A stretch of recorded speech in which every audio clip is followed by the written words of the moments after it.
India's GDP growth is at 7%. 7% for who? There is no infrastructure, there are no irrigation facilities, and my debt is piling on and on and on.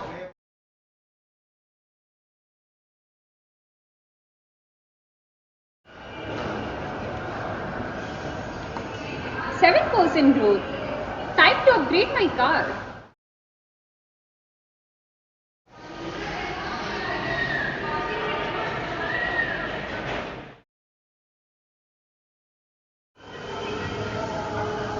Wait, not everyone's winning? Oh, hi! Oh hey, looks like that 7% growth is treating you well. Actually, it's not as shiny as it seems on Instagram. Looks like the trickle-down effect hasn't happened yet. Is this growth even sustainable in the long run? How about we discuss this further? Sure. Hey guys, welcome to our channel. I'm Preeti, here to give you unique insight into the world of economics. And I'm Swadesh, here for a deep dive into a topic that's making headlines. India's GDP growth has hit a staggering 7.7%. But before you celebrate or raise an eyebrow, we are here to explore a crucial question. Is this a promising momentum for the Indian economy, or are we just witnessing a one-time boost? If you're passionate about understanding the economic intricacies beneath the surface, you're in the right place. Let's unravel the story behind India's economic numbers. India is one of the few economies offering a combination of scale and multi-decade growth, driven by growing domestic consumption and infrastructure spend. Here's a graph of the economy's growth rate. Let's just say it hovered steadily between the 5 to 10% growth range until COVID-19 struck. This led to a massive dip in 2020, followed by a huge recovery spike, and the pattern can be seen for the second and third waves of COVID as well. With the pandemic now firmly behind us, we can see how the last 4 quarters seem to show a stabilizing trend towards the tail end of the graph. But has growth stabilized? India's GDP growth this quarter outperformed RBI's expectation of 6.5%. According to Chief Economic Advisor V. Anantha Nageswaran, we have underestimated the GDP value. CII raised the financial year 2024 GDP growth forecast to 6.8% because of good economic performance in Q1 and Q2. And of course, what's making the headlines? RBI's Monetary Policy Committee raised the financial year 2024 overall GDP growth estimate to even a more optimistic 7%. In fact, S&P Global Ratings has stated that India will remain the fastest growing economy for at least the next 3 years, moving from the world's 5th largest economy to the 3rd largest economy by 2030. But here's where we look deeper. India's GDP growth in Q2 was at 7.6%. This growth is slower than the last quarter growth when the economy was growing at 7.8%. But can it all average out to 7% by the end of this year? Let's understand how this growth is achieved. We'll be analyzing 8 major dimensions affecting the Indian GDP.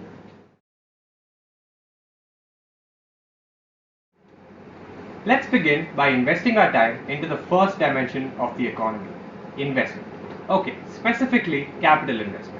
So far this year, the spending on infrastructure projects has been especially high. So we can naturally expect that this will stimulate growth, both on its own and by creating an atmosphere that will pull in private companies who will invest their money. This, by the way, is called the crowding in effect. The ongoing real estate boom has meant that this quarter alone has seen a 13% growth in construction, which means all of its allied industries are also growing. In 2023, steel demand in India shot up by 8% compared to a world average of just 1.6%. The cement industry is booming too, and what this means is that people at the bottom of the labor pyramid are being employed. Demand for this investment has also been pent up, meaning it has yet to be unleashed. The Confederation of Indian Industries, or CII, has claimed that private and public investments will increase in the next few months. It has said India is seen as a specific investment destination, not just as a +1 to China.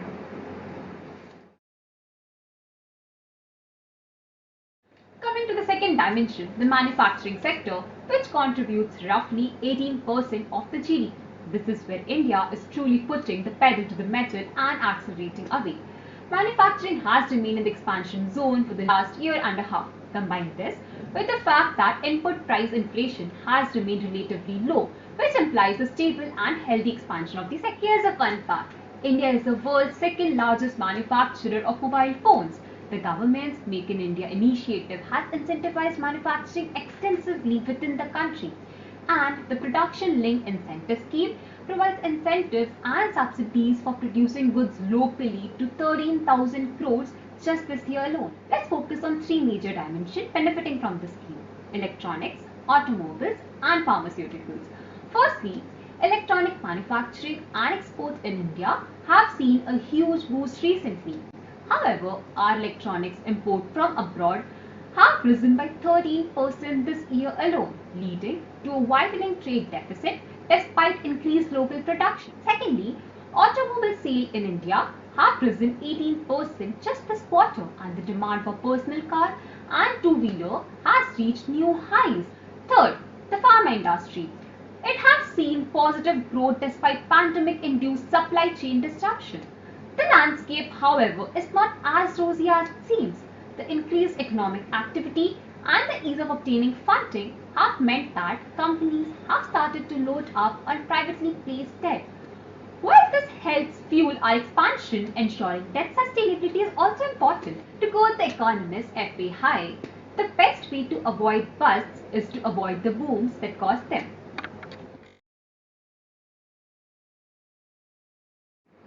There's another way of measuring economic performance. Instead of looking at governments and producers, we can analyze the spending habits of private individuals like you and me. As usual, the good news is that private final consumption expenditure has risen by 3.5%. But while consumer spending on long-term durable goods went up, the spending on staples and daily essentials decreased. Why, you ask? Well, inflation has remained consistently high above the 5% mark, so prices have been constantly rising. This has started to make staple consumption less affordable, particularly among poorer rural households. At the same time, in the last 2 quarters, India witnessed a rise in the demand for luxury and premium products. Many global luxury brands have entered the market to satisfy this demand. What does this tell us? Our post-pandemic recovery is K-shaped. There's a divergence in the affordability of haves and have-nots.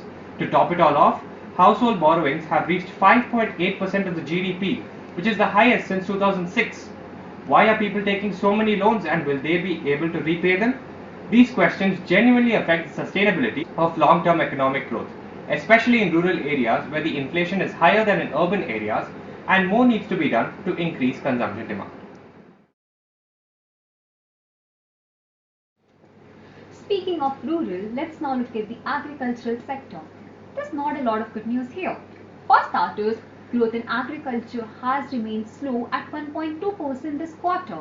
This is no match for rural inflation of almost 6%. We have now personally experienced how the prices of onion and tomatoes have wildly fluctuated. What makes this worse is that the farm wages has remained the same since 2021. These aspects of the rural economy can explain the K-shaped consumption we spoke about in the previous section. And of course, there is no mention of the rural sector without the rural employment. The recent reverse migration of employment is not something to write home about either, as it's mainly driven by rural income crisis and increased demand for Manrega jobs. Unseasonal rain and climate uncertainties have also meant that the Kharif crop output and the Rabi crop sowing have also been less since the last year. This is sure to cause more food inflation, which is not a good sign either.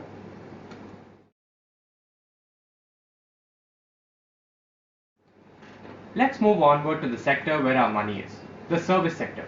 What has always been the driver of India's growth has now lost a bit of steam. Our PMI for services fell to a one-year low in November, which means key service industries have lost momentum this quarter, combined with a slowdown in hiring as well. This, however, doesn't mean that the service sector isn't growing. A PMI number above 50 indicates that the service sector is expanding, and we are at a comfortable 56.9. To understand the service sector better, let's look at two specific services, airlines and esports. Indian airlines have grown tremendously post-pandemic, owing to policies such as differential pricing, where Indian and foreign airlines are charged differently at Indian airports. In 2023, the industry returned to profitability with a 15 to 20% rise in air travel and foreign tourist flows, benefiting the hospitality sector as well. Let's look at another unconventional services industry, esports. Did you know that India has 42.5 crore online gamers? That's second only to China. This has meant that esports earnings are rising and emerging as a big revenue stream. The government has foreseen this already, hence the well-known 28% GST imposition on online game earnings.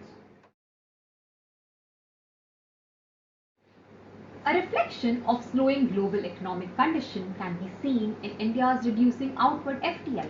Our FDI abroad has halved this November compared to the last year. Inward FDI has declined sharply as well. Let's see why this has happened. Geopolitically, you have probably noticed how India has started to speak up on the behalf of developing nations in Asia, Africa, and Latin America at a time of increasing global volatility. By doing this, India aims to gain brownie points to become the voice of the global south, a label that one country specifically contests. The country with which we have the largest trade deficit, China. Whenever we talk about trade, we naturally tend to mention China anyway. Its manufacturing prowess is something that all nations aim to achieve, but it's not all good news this time. S&P recently said they expect China's growth to slow in the coming years. This phenomenon may shift investors' focus to India and has the potential to boost our GDP. Now, let's analyze our export trends. They have been faltering in jewelry, petroleum, and engineering goods. While the overall trade deficit is still persistent, it is narrowing. This deficit could be due to high inflation, rising interest rate, and geopolitical tension in the advanced economies. India may be a bright spot amidst this environment, but this outlook can still pull down our future growth prospects in a globalized economy.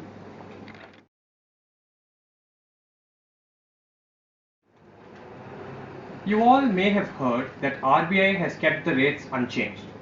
When people say rates, they usually mean repo rates.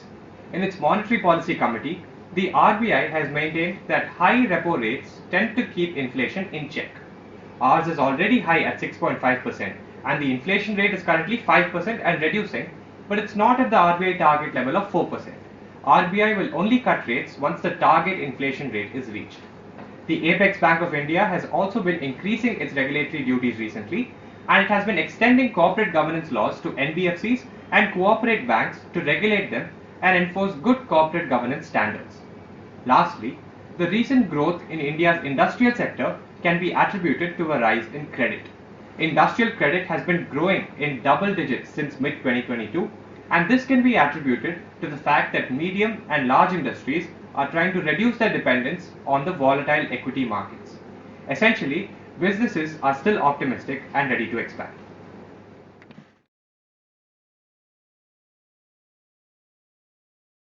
Labor plays a crucial role in every economy, and being the labor intensive nation that we are, we need to analyze the employment trend in the country as well. Here's not a very fun fact. We have a lot of unemployed people, but being the diligent analysts that we are, we picked up the periodic labor force survey. We read it so you don't have to. And here's an interesting stat we found. India's employment to population ratio has increased from 46% in 2017 to 18 to 56% now. So from a long run perspective, we seem to be doing well. That's not the entire picture though. Recent news suggests that the placement among Indian colleges have fallen drastically to the point where even IITs are aiming for second tier companies. This means other engineering colleges are looking for even smaller companies. This worrisome disparity can be seen among IIMs as well. Unfortunately, this trend points to a bleak white-collar employment outlook.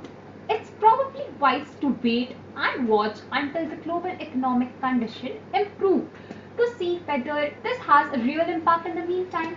However, employment statistics across the country don't exactly paint the most promising picture, as the majority of the labor force is unskilled and informally employed.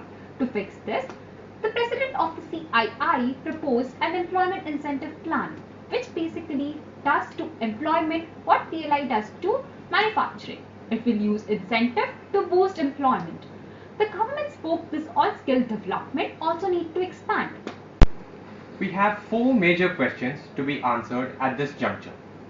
Number 1. Should the nation take note of the K-shaped pattern of private consumption and address the income disparity between rural and urban consumption, or is this just a natural side effect of growth? Number 2. Another dichotomy to remember is that while India is becoming an increasingly lucrative investment destination globally, domestic employment trends have yet to be promising. Should the factors affecting domestic job creation be addressed? Number 3. Even if we say that the Indian market is lucrative and people are willing to invest in Indian companies, they are not spending enough on research and development. Less than 1% of Indian companies' expenditure is on R&D. Is the government's push for R&D expenditure adequate? Do let us know your thoughts in the comment section. In its recent report, S&P has suggested that India needs the following. Number 1. Robust logistics framework to improve manufacturing. Number 2. Skill development programs for workers. Number 3. Increasing female participation in the workforce to realize India's demographic dividend, since India has one of the youngest working populations. Nearly 53% of citizens are under 30. India's growth will depend on its successful transition to a manufacturing-dominated economy from a service-dominated one. The CII's future outlook, on the other hand, is that the second half will be better than the first half for investments, growth, and export growth.